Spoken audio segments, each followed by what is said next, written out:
Perkenalkan, nama saya Putu Matrianti Ningsari, NIM 0522010115. Baiklah, saya akan melakukan pengujian dengan metode random sampling, yang dimana menggunakan kerupuk yang diduga mengandung rhodamine B. Pada pengujian ini terdapat 4 pengujian, yang dimana yang pertama yaitu sampel. Terdapat kriteria inklusi dan eksklusi. Kriteria inklusinya adalah kerupuk yang berwarna merah yang didapatkan di daerah Batu Bulan, Gianyar, Bali. Dan untuk kriteria eksklusinya itu adalah di mana kerupuk yang tidak mengandung warna merah. Lalu dilanjutkan dengan uji organoleptis. Dilanjutkan dengan uji pendahuluan di mana menggunakan 5 pelarut, dan pada gelas ini terdapat sampel kerupuk yang sudah dihaluskan.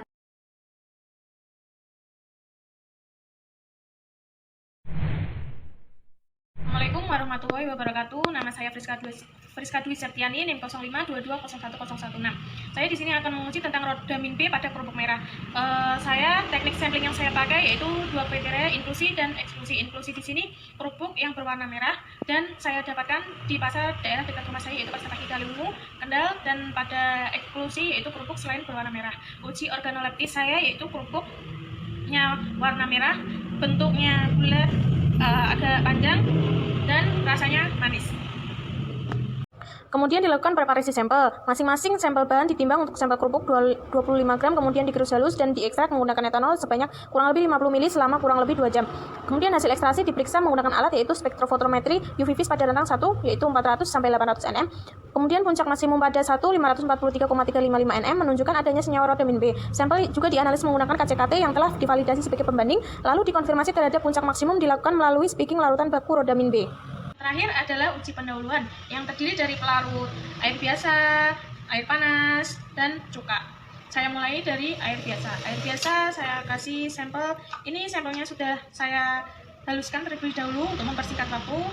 Saya gunakan sedikit saja, dikira-kira saja. Untuk yang air biasa, kita kasih air biasa sekitar 1 sendok. 1 sendok ya. Terus kita aduk. Di sini belum bisa larut sempurna ya, cuma yang belum larut sedikit-sedikit saja. Coba kita yang menggunakan air panas. Menggunakan air panas juga sama sampelnya kita gunakan sedikit saja. Terus lalu dikasih air panasnya sekitar 1 sendok saja. Lalu kita aduk.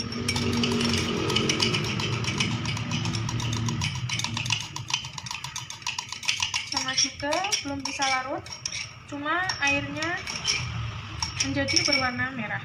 Sama juga yang pakai air biasa, airnya menjadi berwarna merah pink-pinkan gitu. Terus yang terakhir pada cuka, kita ambil juga secukupnya sampelnya ini. Terus kita kasih cuka secukupnya juga.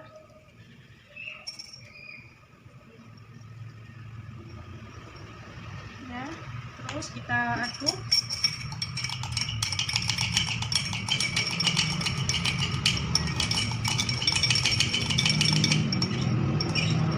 Pada cuka juga belum bisa larut, masih banyak yang mengkerindil seperti ini, masih banyak yang mengkerindil juga ya. Terus berarti di sini kesimpulannya pakai air biasa dan pakai air panas dan pakai cuka itu belum bisa larut sempurna, tetapi lebih larut pakai air panas sedikit ya, mengkerindilnya agak sedikit dan larutannya menjadi berwarna merah. Perkenalkan, nama saya Inururi Puspitasari, NIM 0522010117. Pada kesempatan kali ini saya akan menguji rhodamine B pada sampel kerupuk yang terdapat di pasar terdekat rumah saya, yaitu di Kota Palembang. Baik, di sini saya akan uji sampling. Uji sampling saya yaitu pada kerupuk merah yang berada di pasar dekat rumah saya. Di sini saya beli kerupuk merah tidak bermerek dan tidak berpepong. Baik, di sini saya akan menguji organoleptis, yaitu terdapat bentuk, warna, bau, dan rasa. Kita mulai bentuk. Bentuk pada kerupuk di sini yaitu memanjang dan sedikit bergelombang. Warna pada kerupuk ini yaitu berwarna merah muda. Bau pada kerupuk ini yaitu berbau khas aroma kerupuk tersebut. Rasa pada kerupuk ini yaitu rasanya sedikit Baiklah, saya akan menguji preparasi sampling, yaitu masing-masing bahan ditimbang untuk sampel kerupuk timbang sebanyak 25 gram. Kemudian gerus hingga halus dan ekstrak dengan menggunakan etanol untuk sampel kerupuk sebanyak 50 ml etanol digerus selama 2 jam. Kemudian hasil ekstrak kemudian diperiksa dengan spektrofotometer UV vis pada rentang 1/400 sampai 800 nm. Puncak maksimum pada 1543,355 nm menunjukkan adanya senyawa rodamin B. Sampel juga dianalisis menggunakan metode KCKT yang telah divalidasi sebelumnya untuk perbandingan hasil. Kemudian konfirmasi terhadap puncak maksimum dilakukan melalui skipping larutan baku rodamin B. Baik, di sini saya akan menguji preparasi sampel.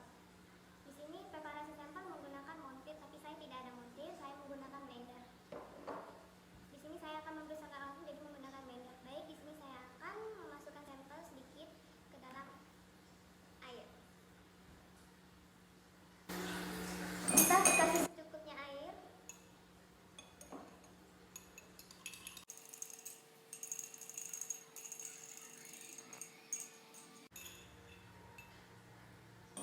Di sini akan sedikit agak larut. Kita masukkan sedikit sampel ke dalam air panas.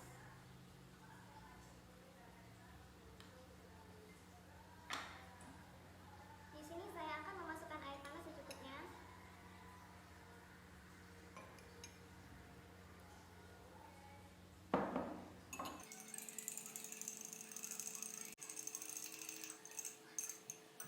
Baik, di sini sedikit agak larut.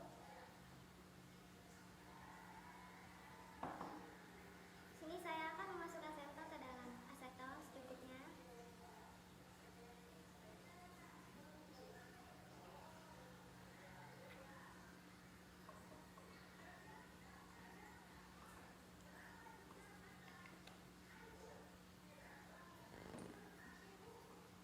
Saya akan mengidapnya.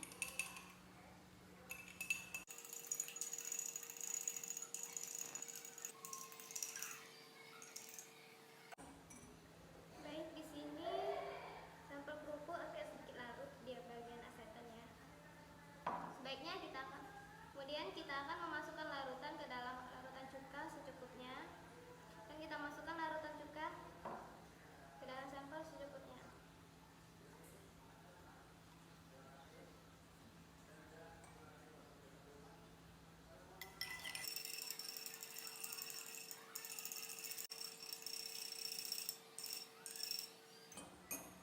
Baik, di sini menggunakan larutan cuka agak larut ya daripada asetan. Perkenalkan, nama saya Agustina Sastra Aini dengan NIM 0522010118. Baik, di sini saya akan mempraktikkan teknik sampling dan uji pendahuluan rodamin B pada kerupuk. Untuk mempersingkat waktu, langsung saja saya akan menjelaskan. Yang pertama, teknik sampling di mana kita menggunakan metode random sampling atau pengambilan sampling secara acak, yaitu menggunakan kerupuk merah muda yang ada di pasaran. Yang kedua, uji organoleptis atau uji yang dilakukan secara langsung dengan indera yang meliputi bau, warna, bentuk, dan rasa. Jadi di sini saya menggunakan kerupuk yang berwarna merah muda dengan bentuk gepeng, dengan bau agak sedikit amis, dengan rasa kayak ada rasa ikannya.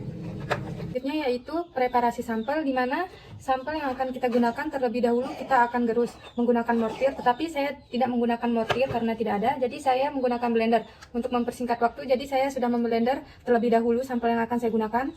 Kemudian sampel yang sudah dipreparasi kita masukkan ke dalam gelas yang sudah disediakan. Kemudian kita masukkan air panas secukupnya saja. Kemudian kita aduk.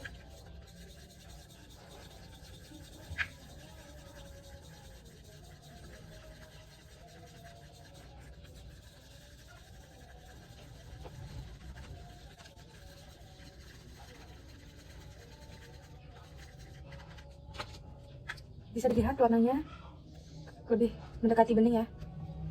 Jadi ini larut di dalam air panas. Kemudian sampel kita masukkan ke dalam air biasa. Jadi di sini saya sudah menyediakan air biasa. Kemudian kita aduk.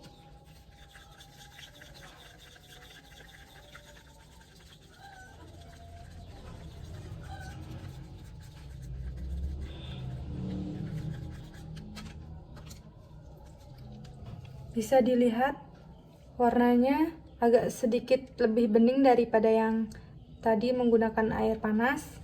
Jadi ini larut ya. Selanjutnya sampel kita masukkan ke dalam larutan cuka secukupnya saja, kemudian kita aduk.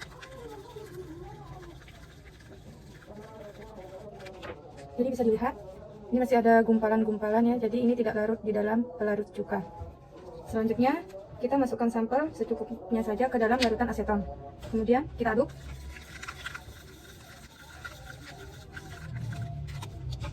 Bisa dilihat ini masih ada gumpalan-gumpalan, jadi ini tidak larut di dalam pelarut aseton. Jadi kesimpulannya dari 4 sampel ini, sampel kerupuk larut di dalam pelarut air panas, air biasa, namun tidak larut di dalam cuka dan aseton. Perkenalkan, nama saya Winarti dengan NIM 0522010119 dari kelompok 4. Di sini saya akan melakukan praktikum dengan judul sampling dan uji pendahuluan. Langsung saja, yang pertama, saya akan menjelaskan metode sampling yang kami gunakan. Pada praktikum kali ini, kami menggunakan metode sampling yaitu metode random sampling atau pengambilan secara acak, di mana sampel kerupuk yang diduga mengandung rodamin B dengan kriteria inklusi berwarna merah yang didapat dari Pasar Cemani, Grogol, Sukoharjo, Jawa Tengah. Untuk yang tahap kedua, kami akan melakukan uji organoleptis, yaitu sebagai berikut. Untuk uji organoleptis, pada sampel yang kami analisis berbentuk bulat tidak beraturan, serta tipis, berwarna merah mencolok, dan berbau khas bawang, rasanya gurih dan khas kerupuk. Selanjutnya dilakukan preparasi sampel. Berhubung dalam preparasi sampel alat dan bahan tidak memadai, saya akan menjelaskan secara skematis untuk cara kerja preparasi sampel sebagai berikut. Yang pertama, sampel kerupuk ditimbang sebanyak kurang lebih 25 gram. Kemudian sampel digerus hingga halus. Kemudian sampel diekstrak dengan menggunakan etanol sebanyak 50 ml selama kurang lebih 2 jam. Hasil ekstraksi kemudian digunakan untuk uji analisis. Dan yang terakhir adalah uji pendahuluan, di mana untuk mengetahui kelarutan sampel dari kelarutan air biasa, kemudian air hangat, dan cuka. Selanjutnya, untuk masing-masing sampel yang sudah ditimbang, kita masukkan ke dalam wadah atau gelas. Kemudian kita larutkan, yang pertama dilarutkan dalam air sebanyak 50 ml.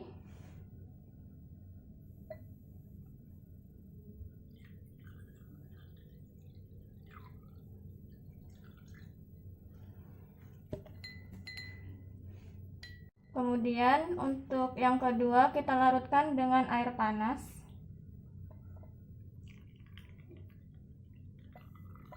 Kemudian untuk yang terakhir kita larutkan dengan larutan cuka sebanyak 50 ml. Dari hasil uji kelarutan pada air, sampel tidak larut, kemudian airnya berwarna jernih. Pada kelarutan air panas, sampel juga tidak larut, kemudian warna airnya sedikit keruh. Dan hasil terakhir dari uji kelarutan pada cuka, sampel tidak larut dan berwarna jernih. Demikianlah hasil uji yang saya dapatkan. Atas perhatiannya terima kasih. Wassalamualaikum warahmatullahi wabarakatuh.